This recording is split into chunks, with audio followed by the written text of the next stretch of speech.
Today, I'm going to talk to you about something that made me realize no matter how good something seems, you always have to read between the lines. Even if your brain is telling you this is the break you needed, sometimes something is just simply too good to be true. Before I get started, I do want to say I've been dealing with a sinus infection for the past 2 or 3 days now, so if I get out of breath or if I sound nasally, that is why. So, hope you bear with me. On Wednesday, this past Wednesday, October 13th, yeah, so this past Wednesday on the day that I'm recording this, I received a DM on Instagram to my anime trombonist account. So this person obviously sees that I'm a musician, obviously sees that I'm a content creator, and this is how they chose to target me. And I'm just going to go ahead and get to the screenshots and basically just take you through what I read and what my thought process was when I read this. So here we go. This is screenshot number 1. So first off, the thing I see is this older woman, and I'm like, wow, she looks legit. 120 followers, 2 posts. Maybe she's a grandma, a bunch of followers from like her extended family, 2 posts because she barely knows how to use Instagram. Mostly use it to like her family or grandson's post or whatever. You know how like the older generation uses Instagram. Most of the time, that is a stereotype. Some older folk are really savvy with this kind of technology. But so I'm looking at this picture, I'm like, wow, it's a really interesting username, and it's a very grandma type looking username. It's got the lots of letters and it's got the lots of numbers at the end, but the numbers are really simple. It's almost like she followed the requirements for a good password, but at the bare minimum. So I'm looking at it and I'm like, okay, cool, this seems legit. And the reason I got this DM, or the reason I saw this DM rather, it landed in my requests as opposed to my primary or something.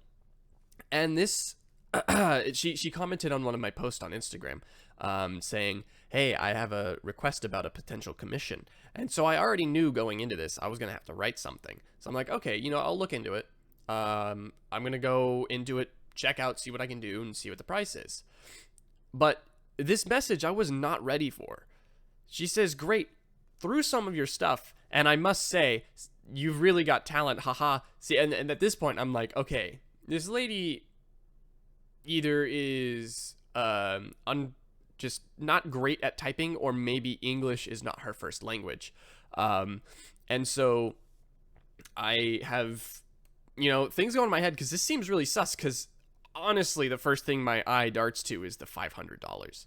Like, that's probably the first thing you saw in this screenshot as well. That's kind of a really enticing number. $500 is a lot of money. That's nothing to sneeze at, and I would gladly take $500 if I simply have to write a birthday song. That's silly. And she goes on to say, I'd like you to write this song for my son. His birthday's in a couple of weeks. Just a simple birthday with some details about him. Willing to pay you $500 if that's okay. And I'm thinking to myself, I don't want to cheat this old lady out of money. I'm probably going to end up asking for less money than that. I'd do this for like $50. I'd do this for free if I'm being honest. No, I wouldn't do it for free. I'd probably ask for a little bit of money at least, just because the time it takes to write a song, especially with lyrics. I'm not that good at lyrics. But at this point, I'm already thinking like, what can I do for a birthday song? The gears start turning, and I'm already kind of working to figure out what's going on. And that's where I'm at in this screenshot. And I respond, I say, wow, thank you. I'm glad to hear you enjoy my music. How old is your son turning? And also, what kind of song are you looking for? And she just sends this whole thing. And I'll be honest, with the $500, that being so much money, I'm already really suspicious about this. And so I was basically using this message as a probe to see, like, how legit is she? She has a legit looking account to some degree, if I really think about it hard enough. But is she going to give me significant information? Is she going to give me something that actually seems legit?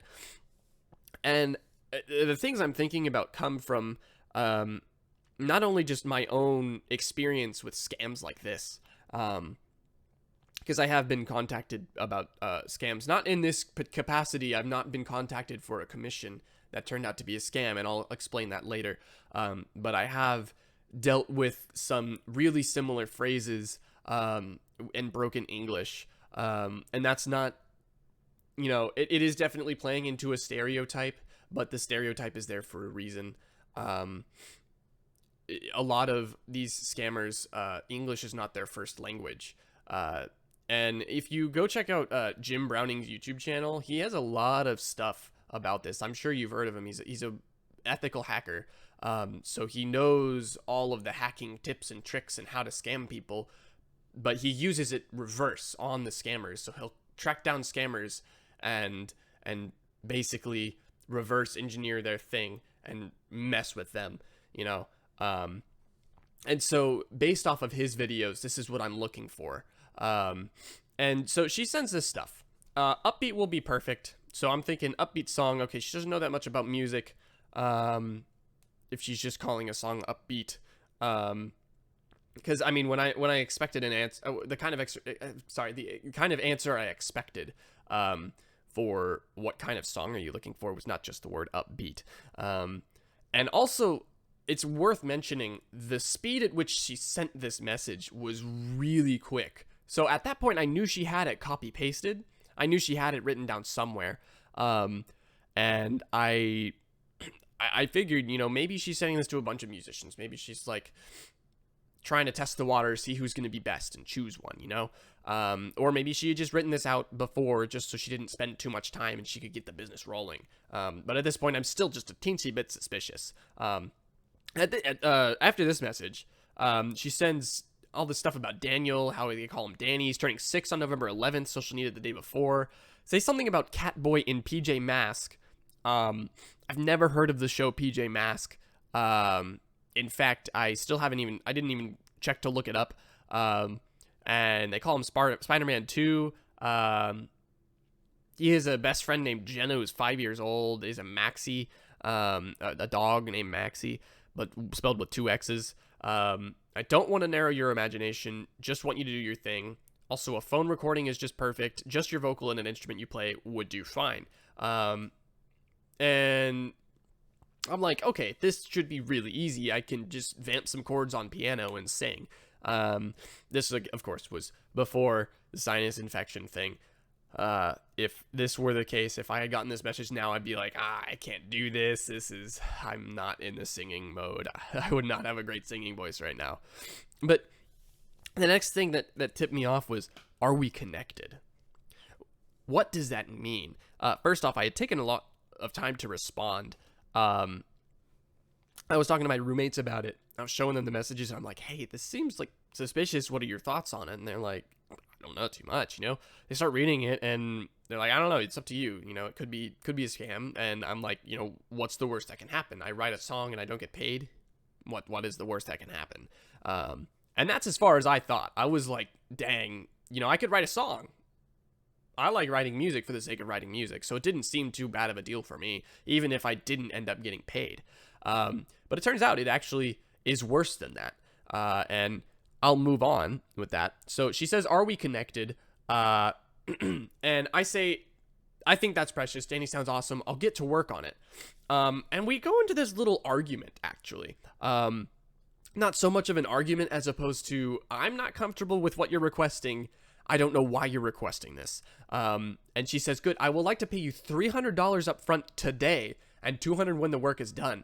I guess I did just agree to it. I did say I'll get to work on it. But that should not be enough for a single person to be like, oh, you're going to write me a song? Let me pay you $300 right now. Like, who does that in real life? That is not real, right? And then $200 when the work is done. First off, aren't you supposed to pay like a little bit, like less than half of the amount up front and then the rest of it, the bulk of it after the job is done? Like, this is 60% of the funds that I would be receiving for the whole project. If I were to receive $300, what is stopping me from just running with the money? Again, $500 is great, but $300 is also good. Like, I wouldn't turn down $300 free dollars. Like, if someone just gave me $300, I'd take it. I mean, I'm a man of my word. If I were to be paid $300 up front, I would continue with the project. But that's also, I would like to keep the customer comfortable as well as myself comfortable. I do not want to have that $300 in my possession without knowing that I have a good product.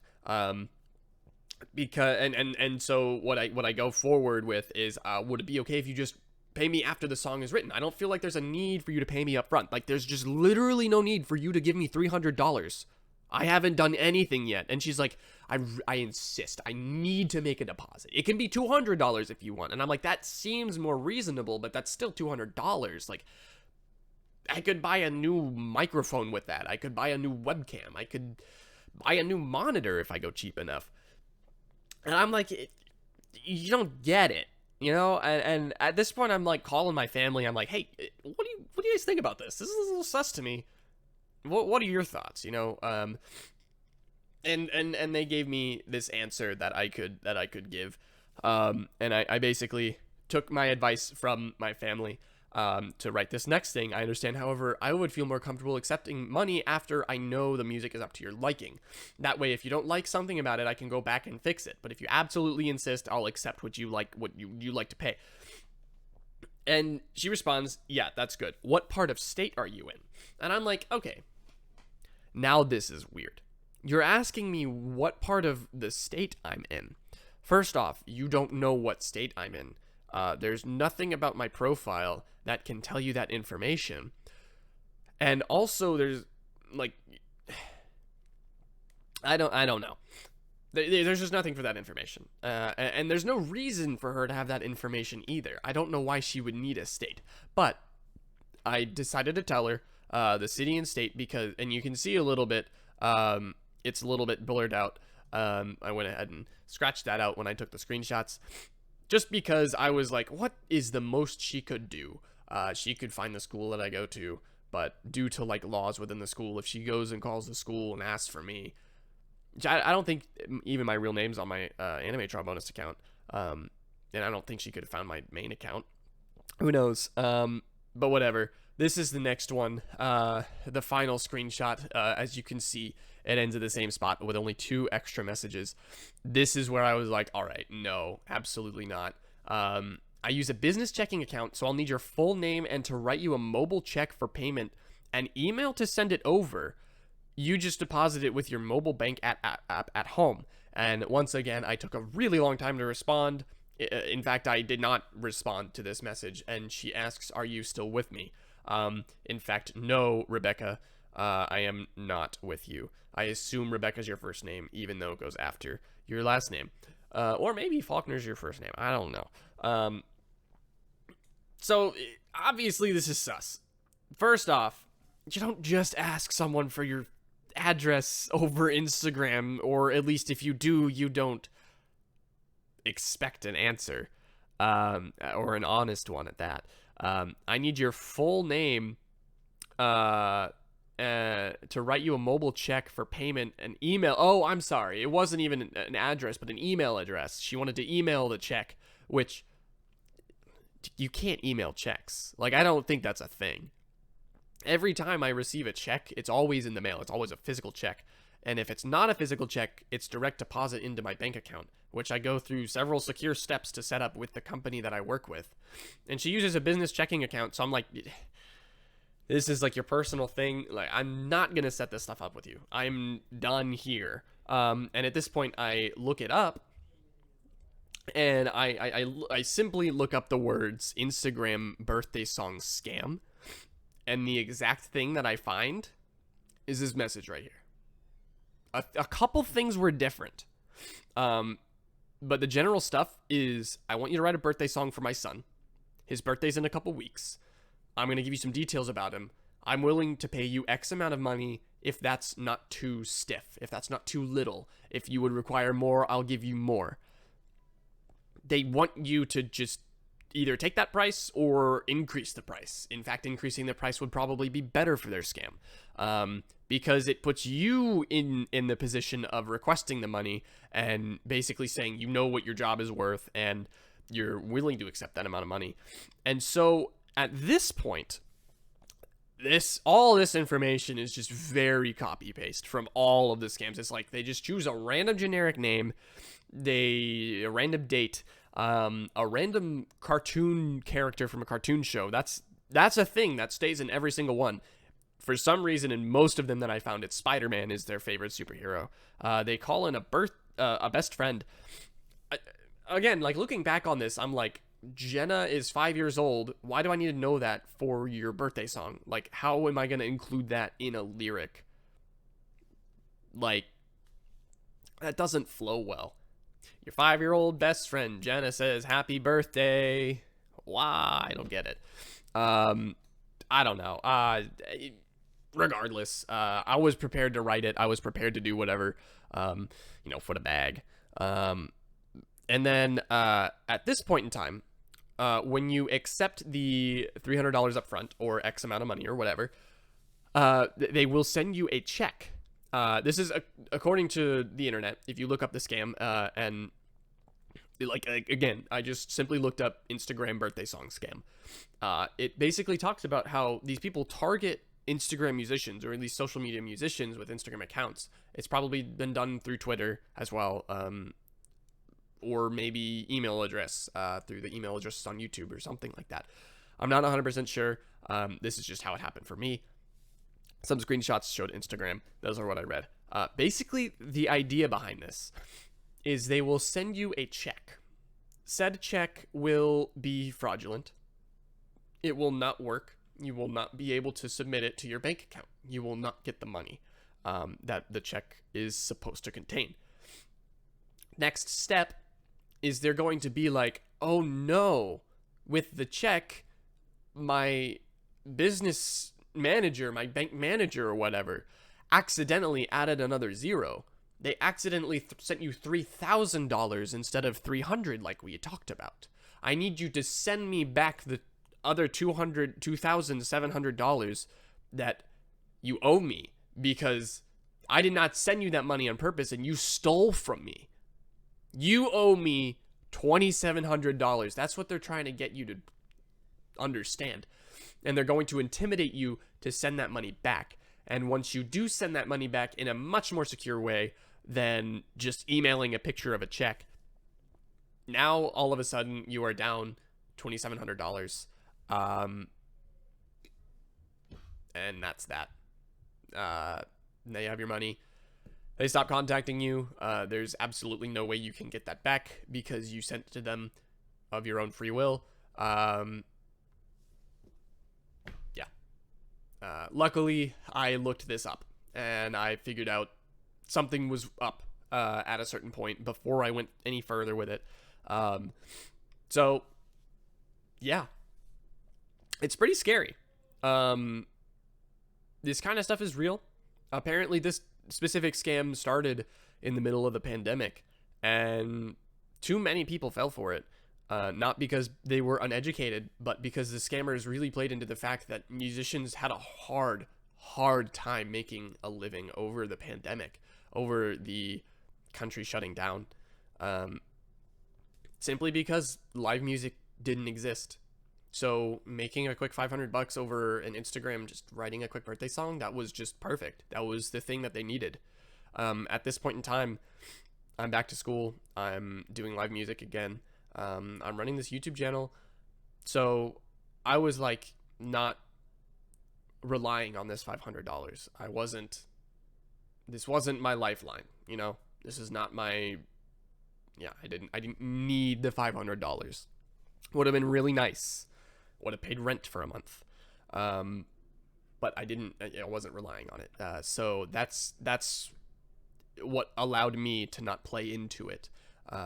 As much as I would have if I probably really needed the money. Like, for example, if I was unemployed, not making any living at all, and I saw this, I'd be like, wow, I need that. I'm going to do this. not going to hesitate. This is money, and I need to do this right now before this person moves on to someone else. It's messed up. These people, I can't imagine the lack of conscience, the lack of conscience you need to pull something like this. So, I hope this was informative. Um, I got lucky because I was in a position to where it didn't affect me all that much. And I had the right mindset to go look it up because I felt something was off. Um, uh, Unfortunately, other people are not as lucky. And I really hope this video gets out there. And I hope a lot of musicians and people who are in a similar position as I am as a content creator on social media or YouTube or Instagram or whatever. I hope you can see this and learn from this. Again, this has been around for a year, but I had never heard of it until now. This is the first time hearing it of it. And what took me hearing about it is experiencing it. So my guess is the people who use it are like, oh, it was found out about back in 2020, and people found out about it. People started talking to each other about it, and it doesn't work anymore. Maybe now, maybe they took a break for a while, and now all of a sudden it's resurging. That's my fear, at least. I can't say for certain. I've never personally known anybody else to be hit with this. So yeah, it could be popular again, might just be a special case. But if you do see something like this, look into it. Yeah, just stuff like that is my Twitch is my internet cut out. Sorry, my OBS is acting up. That's okay. Yeah, it looks like the chat room just reset for some reason. I'm not streaming. I'm only recording. My only assumption is maybe the internet cut out for a bit and I had to reconnect to Twitch. But yeah, that being said, that's all I have to say about this. Stay safe out there. Good luck.